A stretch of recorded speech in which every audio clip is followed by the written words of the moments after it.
മാനുഫാക്ചേഴ്സിന് tyres use ചെയ്യുന്നതിന് കുഴപ്പമുണ്ടോ? കുഴപ്പമുണ്ട്. ആദ്യം തന്നെ എന്ന് വെച്ചിട്ടുണ്ടെങ്കിൽ ഒരു മോട്ടോർ സൈക്കിളിൻ്റെ ഏറ്റവും ഇമ്പോർട്ടൻ്റ് ആയിട്ടുള്ള ഒരു കാര്യമാണ് സ്റ്റെബിലിറ്റി എന്നുള്ളത്.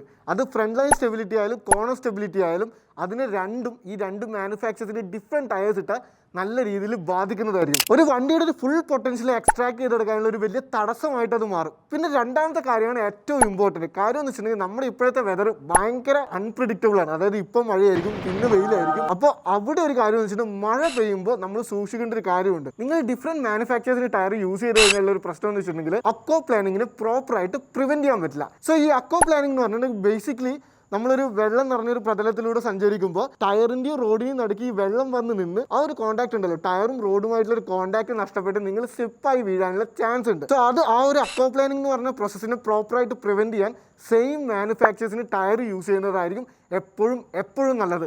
അത് നിങ്ങളൊരു ടയർ നോക്കിക്കഴിഞ്ഞാൽ അതിൻ്റെ ഗ്രൂപ്പ്സ് ഒക്കെ നോക്കിക്കഴിഞ്ഞാൽ നിങ്ങൾക്ക് മനസ്സിലാവും.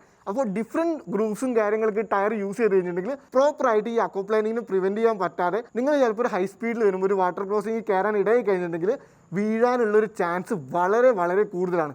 അതാണ് ഒരു മേജർ റീസൺ. അപ്പോൾ നെക്സ്റ്റ് ടൈം നിങ്ങൾ ടയർ മാറ്റുമ്പോൾ മേക്ക് ഷുവർ ദാറ്റ് സെയിം മാനുഫാക്ചേഴ്സിന് ടയേഴ്സാണ് യൂസ് ചെയ്യുന്നുള്ള കാര്യം. അപ്പോൾ ഇതേപോലുള്ള വീഡിയോസ് നിങ്ങൾക്ക് കാണാൻ ആഗ്രഹം ഉണ്ടെങ്കിൽ do follow me and this is me wait saying. വീണ്ടും കാണാൻ വന്നിക്കും.